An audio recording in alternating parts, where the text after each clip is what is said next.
Midnight has passed, the shops are closed. The traffic on the distant highway sounds like a trail of unending exhaustion. A slowed down scream looped until the end of civilization.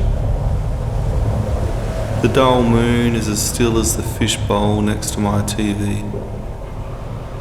A dog howls down the street as I take another swig of my beer. The foundations of this old house heave with the weight of the house itself. The bricks, roof, furniture. It creaks as it cools down from a hot day. Windows jam, doors don't open. The outside light gets triggered by stray cats. Mosquitoes come in through holes in the wire screens. I'm alone, but that's okay. Death and life are the same thing.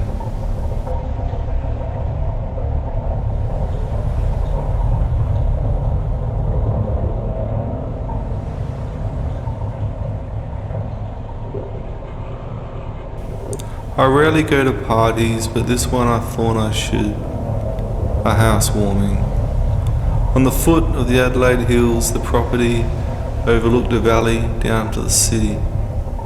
There was an infinity pool, architecturally built house, gum trees, a kitchen made of some obscure wood. My friend is a successful accountant, works 90 hours a week. Then there is me who can't get out of bed in the morning unless I have to. Maybe for a psychologist appointment which I couldn't change for the afternoon, or the electricity meter reader is banging on the door. I made my way through the back gate past the pool. Come in, they jeered. Some of them I knew. Fuck that. One of them, Jerome, big-chested and dumb, splashed me as I walked past, and I faked a laugh, wiping my glasses dry on my t-shirt. Ah, you got me. I made my way to the Eskies. I'd been to the house a couple of times since Gerald had bought it, so when he greeted me, he didn't give me a tour, but took me into his library to show me a book by Raymond Carver. This guy's amazing, he said, as good as Bukowski. Dude, everyone knows Carver. I've been reading him for ages. Yeah, I thought I should have known him earlier. I was going to pass it on to you. Give it to Jerome, but not today. He'll throw it into the pool or lose it or use it to wipe his ass. I held the book in my hands and flipped through the pages. Wait till you get him over for dinner, I said. Seduce him into reading, and into reading Raymond Carver. Build it up and shit. Don't mention that Carver wrote poetry, or he'll slink away. Why do you want Jerome to read Carver, he asked. I don't know. We walked back into the kitchen filled with arms, legs, bodies, talking heads. There's nothing more artificial than parties. Why are we all here, really? Why are we here? When people ask me what I do, I have little to say. I sleep 12 hours a day and drink 12 hours a day. Listen to music, I don't know.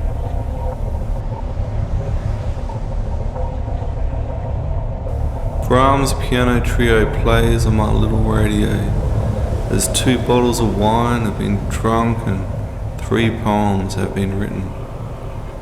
It is approaching 2 a.m. and although my dog sleeps soundly on his bed, legs splayed and neck twisted back into his body, I am fired up for a battle that doesn't exist. I charge an old mate benzo and head to bed. The end. Again.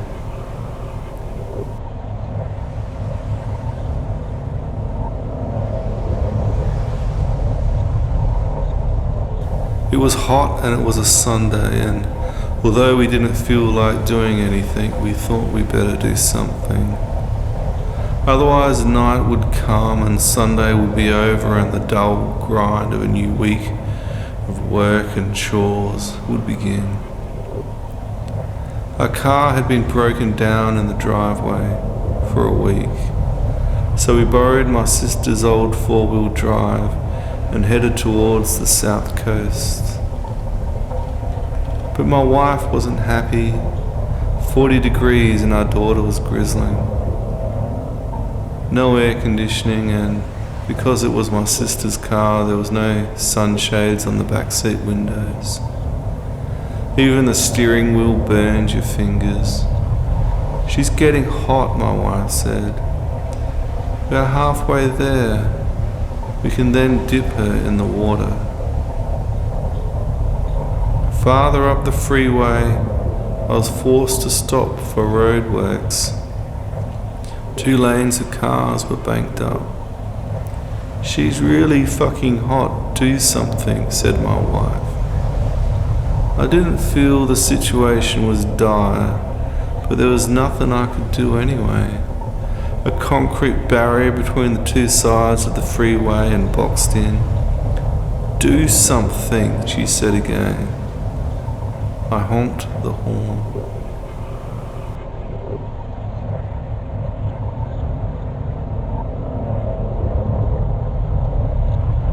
He was drunk and dressed in cheap old clothing that has that funky, unclean smell that men who live without women seem to have. He was wondering if it is possible to inject pure alcohol into the bloodstream and thus avoid stomach ulcers, shit wine, bars, fast women. Alcohol feels better than morphine, he says. Maybe have a line permanently attached into your wrist, like when you go to hospital for an operation and that thing's stuck in there for hours or days.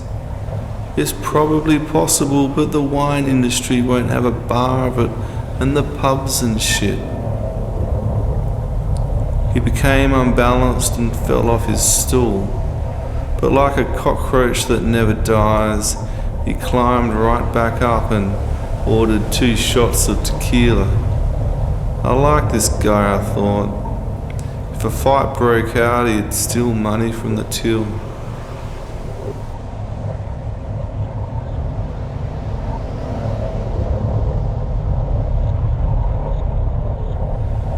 The alien sat down at my table and ordered 2 double whiskeys, winked at me with his blue eyelids and green face, then threw a laser beam out of the window of the bar and lit up the building next to us. People were running out of the building, screaming, going in different directions on the street, zigzagging, climbing out of windows. "What do you want from me?" I asked the alien. He made some weird beeping noises and then a big screech. It seemed like he was laughing. The whiskies came and we drank. "Pow, pow," he said.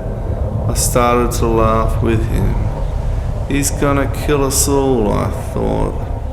We finished our drinks and I ordered 2 more. When the waitress came back to our table, she held a kitchen knife behind her back, moved into the alien's neck but was instantly turned to a pile of smouldering ash. There was no stopping this guy.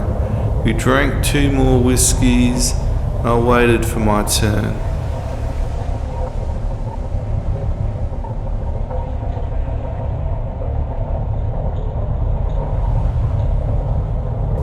I walk in the door with a carton of beer and she turns away, goes to the sink and starts washing the dishes. I put 2 6-packs in the fridge and put the rest into the pantry, grab 1 beer, turn on the news, sit back. Nothing but anger in the room. Presence of alcohol does it to her every time.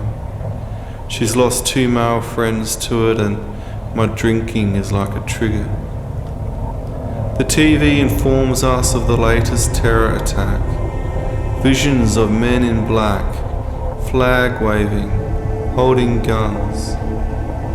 I'm going to my parents to sleep tonight, she says, puts down the dishcloth and wipes her hands on her dress. The TV shows a blurred out vision of a man about to be beheaded.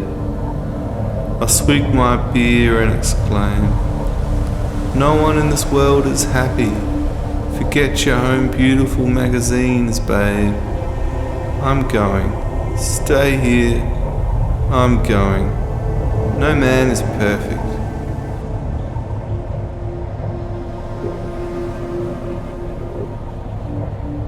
I walk to the bottle shop with a knife and a carry bag, which has a local real estate agent's logo in big gold letters. Lamp posts are falling over the street and footpath. I hurt my back stepping over them and decide to buy scotch for the pain. The attendant has vacant eyes, weeping but silent, like he's staring beyond me and through the wall into the next shop. He hands me the change, then disappears under the counter. Outside it is raining droplets of fire and people are screaming, except for the homeless guy, always in the same spot, banging his pots and pans for money. I throw him a $1 coin, then walk back and throw him a $2 coin, and then go back again and sit next to him in the rain fire. And we drink the scotch and argue about what dog breeds are best for robberies. And then he sleeps with his back against the chemist wall, and I smash a car window with a brick and crawl inside.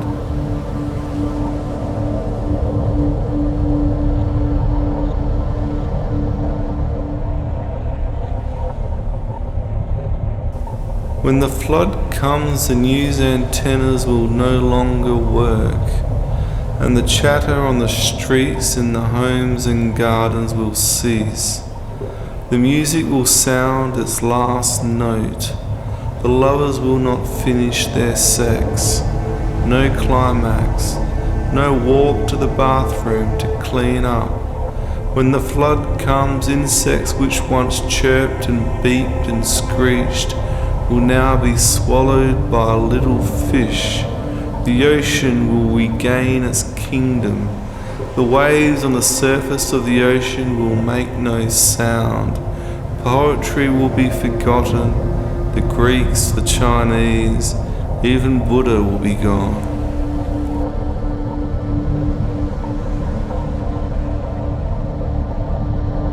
There's that little bit we bury, that thing in us we keep out of sight of others. The fear that if people knew it, our thoughts, our thing, our intimacies would be. Then the sun rises, the birds sing, eat and shit. Another day.